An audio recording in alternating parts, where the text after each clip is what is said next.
Halo guys, selamat datang di channel kami. Don't forget to subscribe ya guys. Kami membutuhkan subscribe and viewers dan like-nya. Semoga kalian bermanfaat buat kami. Jangan lupa ya guys. Please jangan lupa klik tombol subscribe guys karena subscribe itu gratis. Khalifah Abu Bakar Siddiq Bab 03. Tidak pantas bagiku membuka rahasia Rasulullah Shallallahu alaihi wasallam. Dari Abdullah bin Umar radhiyallahu anhu, bahwa Umar bin Al-Khattab berkata ketika Hafsah binti Umar radhiyallahu anha menjanda karena ditinggal suaminya, Hunais bin Huzafa As-Sahmi, salah seorang sahabat Nabi yang wafat di Madinah. Umar berkata, aku datang kepada Utsman bin Affan. Aku menawarkan kepadanya untuk menikahi Hafsah, lalu dia menjawab, aku akan pikirkan. Beberapa malam setelah itu Utsman menemuiku. Lalu dia berkata, saat ini aku belum berniat untuk menikah. Umar berkata, selanjutnya aku bertemu Abu Bakar Siddiq. Lalu aku berkata kepadanya, jika engkau berkenan, aku akan menikahkanmu dengan Hafsah binti Umar. Namun Abu Bakar diam. Dia tidak menjawab apapun. Diamnya Abu Bakar ini lebih menyakitkan hatiku daripada jawaban Utsman. 1. Beberapa malam kemudian Rasulullah Shallallahu alaihi wasallam datang melamarnya dan aku menikahkannya dengan beliau. Maka Abu Bakar menemuiku, lalu berkata, mungkin engkau jengkel kepadaku ketika engkau memintaku menikahi Hafsah. Tetapi aku tidak menjawab apapun. Aku menjawab, benar. Abu Bakar berkata, yang menghalangiku untuk memberikan jawaban kepadamu atas permintaanmu itu adalah karena aku mengetahui bahwa Rasulullah Shallallahu alaihi wasallam telah menyebut-nyebut nama Hafsah. Tidak pantas bagiku membuka rahasia Rasulullah Shallallahu alaihi wasallam. Seandainya Rasulullah Shallallahu alaihi wasallam tidak berkenan, niscaya aku menerima tawaranmu. 2. Infak Abu Bakar radhiyallahu anhu di jalan Allah. Nabi Shallallahu alaihi wasallam bersabda, tidak seorang pun yang lebih besar jasanya kepadaku daripada Abu Bakar. Dia telah membantuku dengan jiwa dan hartanya.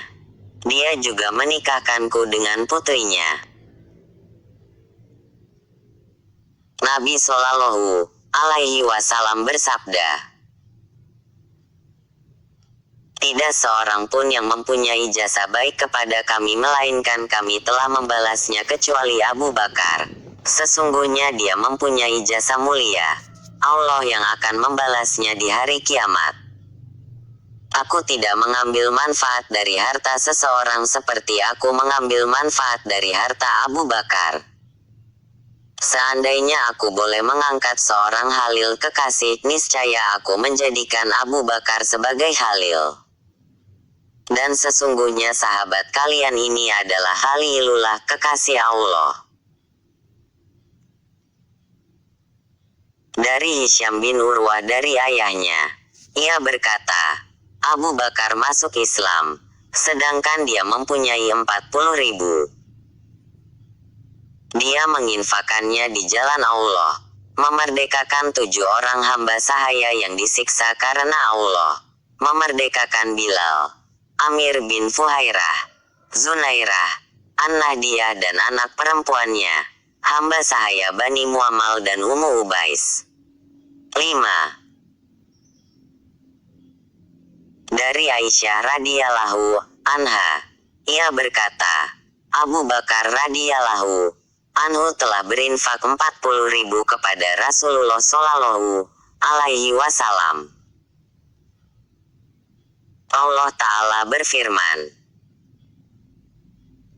dan akan dijauhkan darinya neraka orang yang paling takwa, yang menginfakkan hartanya di jalan Allah untuk membersihkan dirinya. Dan tidak ada seorang pun memberikan suatu nikmat padanya yang harus dibalasnya. Tetapi, dia memberikan itu semata-mata karena mencari wajah Rabb-Nya yang maha tinggi. Dan niscaya kelak dia akan mendapatkan kesenangan yang sempurna. Qiyas Al-Lail 17-21. Imam Al-Qurtubi rahimahullah berkata, pendapat mayoritas ahli tafsir menyatakan bahwa surat ini turun mengenai Abu Bakar radhiyallahu anhu. Adakah keutamaan yang lebih agung daripada keutamaan ini? Adakah gelar yang lebih berharga daripada gelar ini? Dari Ibnu Abbas radhiyallahu anhu, ia berkata, orang-orang musyrikin menyiksa Bilal, sedangkan Bilal mengucapkan, Ahad, Ahad. Maka Nabi Shallallahu alaihi wasallam melewati Bilal, lalu beliau bersabda, Ahad yakni Allah Ta'ala akan menyelamatkanmu. Kemudian Nabi Shallallahu alaihi wasallam berkata kepada Abu Bakar,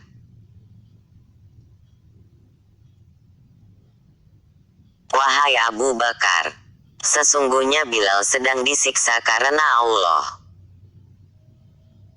Abu Bakar memahami maksud Nabi Shallallahu alaihi wasallam.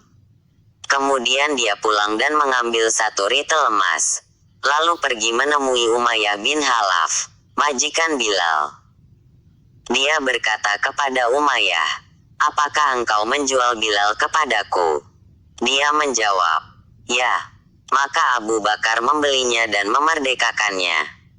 Orang-orang musyrikin berkata, Abu Bakar tidak memerdekakannya kecuali karena jasa Bilal atasnya. Maka turunlah ayat. Dan tidak ada seorang pun memberikan suatu nikmat padanya yang harus dibalasnya. Tetapi, dia memberikan itu semata-mata karena mencari wajah Rabb-Nya yang maha tinggi. Dan niscaya kelak dia akan mendapat kesenangan yang sempurna. Qiyas Al-Lail 19-21. Maksudnya, Allah akan memberinya di surga apa yang membuatnya rela. Umar berkata, Abu Bakar adalah Sayyid kami. Dia telah memerdekakan Sayyid kami. Maksudnya adalah Bilal.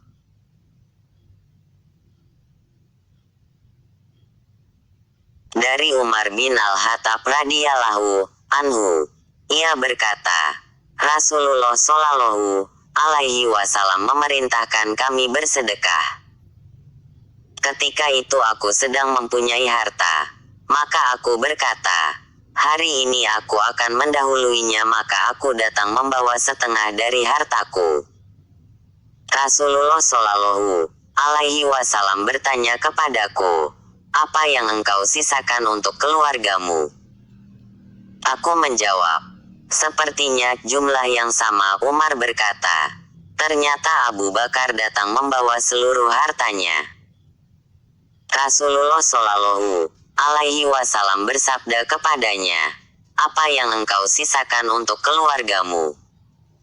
Abu Bakar menjawab, aku menyisakan untuk mereka Allah dan Rasul-Nya. Umar berkata, aku tidak akan bisa mengalahkanmu dalam segala hal selamanya. Al-Habib Shallallahu alaihi wasallam menafikan kesombongan dari Abu Bakar radhiyallahu anhu. Dari Abdullah bin Umar radhiyallahu anhu, ia berkata, Rasulullah Shallallahu alaihi wasallam bersabda, barang siapa menjulurkan pakaiannya karena sombong, niscaya Allah tidak akan melihat kepadanya kelak pada hari kiamat. Maka Abu Bakar berkata, wahai Rasulullah, satu sisi pakaianku menjulur kecuali jika aku memperhatikannya, menjaganya tetap seimbang dan tidak miring, maka tidak sampai isbal. Maka Rasulullah Shallallahu alaihi wasallam bersabda, "Sesungguhnya engkau tidak melakukan itu karena kesombongan."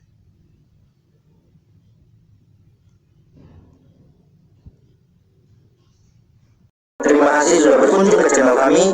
Jangan lupa untuk klik like, share, dan subscribe. Jangan lupa untuk klik like, share, dan subscribe. Terima kasih sudah berkunjung ke channel kami. Jangan lupa untuk klik like, share, dan subscribe. Jangan lupa untuk klik like, share, dan subscribe. Terima kasih sudah berkunjung ke channel kami. Jangan lupa untuk klik like, share, dan subscribe. Jangan lupa untuk klik like, share, dan subscribe.